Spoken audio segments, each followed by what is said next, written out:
बिस्मिल्लाहिर्रहमानिर्रहीम। मैं हूं दिलदार हुसैन और आज फिर से एक बार फिर मेरे साथ मौजूद हैं साहबजादा इश्तियाक जालवी साहब, और आज हम इनसे मुख्तसर मालूमात, दीनी मालूमात हासिल करेंगे। सबसे पहले अस्सलामु अलैकुम वरहमतुल्लाहि वबरकातुहू। वालेकुम अस्सलाम वरहमतुल्लाहि वबरकातुहू। हज़रत साहब कैसे हैं आप? अल्हम्दुलिल्लाह, अल्लाह का करम, अल्लाह का शुक्र है, बिल्कुल ठीक ठाक। जिस बारे में आज मुझे आपसे दीनी मालूमात हासिल करनी है वो है जिस्म के आज़ा। हमारे जो आज़ा हैं, इस्लाम के अंदर जो हम दाढ़ी रखते हैं, दाढ़ी की क्या अहमियत है इस्लाम के अंदर? इस्लाम के अंदर दाढ़ी की बहुत बड़ी अहमियत है। नबी अकरम सल्लल्लाहु ताला अलैहि वसल्लम और दीगर तमाम अंबिया की सुन्नत है, सबसे बड़ी बात। और असर जदीद में देखा जाए, साइंस की ताकीद के मुताबिक साइंस ये कहती है कि जिस बंदे ने चेहरे पर सरकार की सुन्नत सजाई हो, उस शख्स को कैंसर की बीमारी नहीं होगी। और तीसरी बात यह है कि जिस शख्स के चेहरे पर दाढ़ी हो, उस चेहरे का अलहदा ही एक मंजर होता है, एक अलहदा ही हुस्न होता है। और जिस शख्स के चेहरे पर दाने हों, धब्बे हों और वो दाढ़ी नहीं रखता हो, तो वो दाढ़ी रख ले तो उसके चेहरे से वो निशान और दाने ख़त्म हो जाते हैं। ये हमारा ज़ाती तजर्बा है। कई नमाजी हमारे ऐसे हैं कि जिनका ऐसा हाल था, तो हमने उनसे कहा आप दाढ़ी रखें, अल्लाह तबारक व तआला आपकी इस बीमारी को दूर फरमाएगा। और अल्हम्दुलिल्लाह उन्होंने आज दाढ़ी रखी है।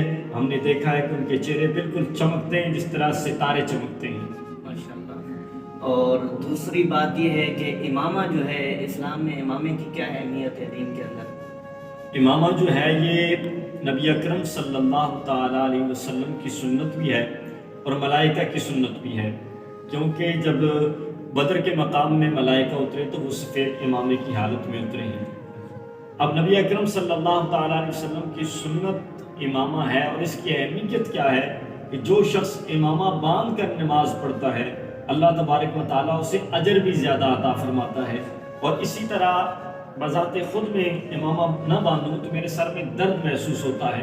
ये सुन्नत मुबारका की बरकतें हैं कि जब मैं इमामा पहन के रखता हूँ, मुझे दो तीन दिन भी अगर जागना पड़े, वो अपनी पढ़ाई की वजह से हो या किसी प्रोग्राम में जाने की वजह से हो या किसी खुशी की वजह से भी हो, तो उसमें भी मैं इमामा शरीफ को अगर अपने सर पर रखता हूँ तो अल्हम्दुलिल्लाह न मुझे नींद की कैफियत तारी होती है और न ही मेरे सर में दर्द होता है।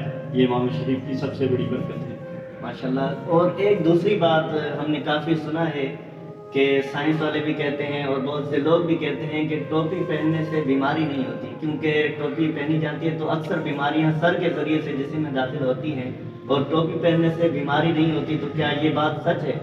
जी, ये भी मेरे नबी अलैहिस्सलाम की सुन्नत है। सरकार दो आलम सल्लल्लाहु ताला अलैहि वसल्लम ने टोपी भी पहनी है। और इस बात में मैं एक और चीज़ ऐड कर दूँ कि नबी अकरम सल्लल्लाहु ताला अलैहि वसल्लम ने इरशाद फरमाया, हमारे और मुशरिकीन के दरमियान एक फ़र्क है, वो ये है कि वो बगैर टोपी के इमामा बांधते हैं और हम टोपी के ऊपर इमामा बांधते हैं। ये बात भी मैं इसके अंदर ऐड कर दूँ। और इसी तरह टोपी जो शख्स पहनता है, वो टोपी पहनकर जिस तरह हमारे बुजुर्गों से हमने ये भी कौल सुना है कि जो टोपी पहन के रखता है तो उस पर रहमतें नाज़िल होती हैं। क्योंकि सरकार की सुन्नत जिसके चेहरे पर सजी हो, जिसके सर पर सजी हो, तो अल्लाह तबारक व तआला उसे रहमतों से मारूम तो नहीं रखेगा, बरकतें अता फरमाएगा और शैतान उससे दूर रहता है। इसकी वजह यह है कि नबी अकरम सल्लल्लाहु ताला अलैहि वसल्लम की सुन्नत के नीचे जब होगा बंदा, सरकार की सुन्नत उसके सर पर होगी, तो वो बंदा हमेशा कोई गलत काम भी करने के लिए उठेगा तो माशरा उससे ये बात कहेगा कि यार ये तो नमाजी आदमी है, टोपी पहनी है। क्योंकि हमारे माशरे में देखा जाता है जो टोपी पहनने वाला शख्स होता है ना, तो उसको यही समझा जाता है ये नमाजी और मुत्तकी और परहेज़गार है। और टोपी पहनने की वजह से, इमामा पहनने की वजह से ना बंदा कई गुनाहों से बच जाता है। बेशक। और अल्लाह तबारक व तआला ने जिस तरह हमें बेशुमार नेमतों से नवाजा है, तो हमारे जो जिस्म के आज़ा हैं वो भी अल्लाह तबारक व तआला की नेमत हैं। तो अल्लाह तबारक व तआला ने जो हमें हाथ दिए हैं, अल्लाह तबारक व तआला की नेमत है, तो उसकी क्या अहमियत है? अल्लाह तबारक व तआला ने हमें हाथ इसलिए दिए हैं कि जिस तरह नबी अलैहिस्सलाम को आज़ाए मुबारक दिए थे और अपना महबूब बनाकर इस दुनिया में भेजा था, और हमें हाथ देकर अल्लाह ने हम पर यह करम फरमाया है कि हम अगर बगैर हाथों वालों से पूछें कि हाथ की कदर क्या होती है, हाथ वालों की कदर क्या होती है, कि उन्हें एहसास होता है, हमें एहसास नहीं है। इसी तरह हमारे पास हाथ है, हम सरकार की सुन्नत को जिंदा कर सकते हैं। इस तरह के दाएं हाथ से खाना खाते हैं और इसी दाएं हाथ से हम अगर किसी मजलूम पर हाथ उठाते हैं तो ये बेगुनाह हो जाते हैं, ठीक है ना। इसलिए कि ये गुनाह हो जाता है, हमसे बहुत बड़ा जुल्म हो जाता है मजलूम पर हाथ उठाना। और हक के लिए उठाते हैं तो ये भी सरकार की सुन्नत है इसी हाथ से अगर हम तलवार उठाकर दुश्मन का मुकाबला करते हैं, कुफर का मुकाबला करते हैं, तो ये भी सरकार की सुन्नत है। इसी तरह बायां हाथ है हमारे लिए, तो इसको अल्लाह तबारक व तआला के नबी अकरम सल्लल्लाहु अलैहि वसल्लम ने फरमाया कि बाएं हाथ से इंसान को इस्तिंजा करना चाहिए।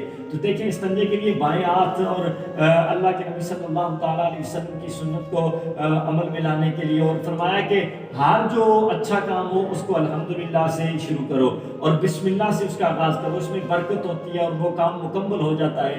ये अच्छा जवाब मिला। और आखिरी मेरा सवाल ये है कि मुख्तसर सवाल है कि अल्लाह तबारक व तआला ने हमें बेशुमार नेमतें दी हैं, हमारे जिस्म में जितने भी अज़ा हैं, पाँव हैं, नाक है, आँख, कान, ज़बान, इन सारों का एक मुख्तसर खुलासा हमें बता दें और ये बताएं कि इनको हमें कौन से कामों में लगाना चाहिए। बहुत अच्छा सवाल किया और मैं इसका मुख्तसर ही जवाब दूंगा कि हमारे जो आंखें हैं ना, इकबाल ने कहा था निगाहें मर्द मोमिन से बदल जाती हैं तकदीरें, ठीक है ना। इंसान की निगाह जो है ना वो पाक हो तो अगर किसी पर पड़ती भी है ना तो उस निगाह की वजह से अगले बंदे का दिल का हाल बदल जाता है। इसी तरह कान है, अगर हमारे कानों में अल्लाह के नबी सल्लल्लाहु अलैहि वसल्लम की नाज़िल हुई मेरी किताब कुरान मजीद की तिलावत सुनी जाए और बेगुनाह बातें नहीं की जाए, जिनसे गुनाह मिलता है वो बातें ना की जाए ना, तो इससे भी अल्लाह तबारक व तआला हमारे कानों को ना बरकत वाले कान बना देता है। इसी तरह हमारी ज़बान है, हमारी ज़बान से झूठ ना निकले, गीबत ना हो, हम रियाकारी की बातें ना करें, हम ऐसी गुफ्तगू करें कि जिसकी वजह से हमारी ज़बान पाक होती जाए और अल्लाह की रहमतें नाज़िल होती जाएं, तो इससे भी हमारी ज़बान में तासीर पैदा होती है। इसी तरह अल्लाह तबारक व तआला ने हमें पाँव दिए हैं, या हक़ के रास्ते की तरफ चल के जाएंगे, मस्जिद में नमाज़ पढ़ने के लिए जाएंगे हमारे पाँव, तो हमारा जिस्म पूरा चल के जाता है, तो अल्लाह तबारक व तआला हमारे पूरे जिस्म पर रहमतें नाज़िल फरमाएगा। जिस्म का हर अज़ा बरकत वाला है। मैं इतना ही कहूँगा कि जिस्म में अगर नबी अलैहिस्सलातु वस्सलाम की सुन्नत का जामे बन जाए पूरा जिस्म का जिस्म ना, तो अल्लाह तबारक व तआला इस जिस्म पर इतनी रहमतें और बरकतें नाज़िल फरमाएगा ना कि बंदा खुद ये बात कहने पर मजबूर हो जाएगा, यार रब के होकर तो देखो, रब तुम्हें इतनी अता करेगा, इतना अता करेगा ना कि जितनी हमारी सोच भी नहीं है, कि रब की तरफ तुम आकर तो देखो, अगर तो वो तुम्हें अपना ना बना दे तो कहना। बेशक माशाल्लाह, काफ़ी आपने बेहतरीन हमें मालूमात दी। अल्लाह तबारक व तआला से दुआ है कि जो कुछ आपने बताया हमें उस पर अमल करने की तौफीक अता फरमाए। व आखिरु दावाना अनिल हम्दुलिल्लाह।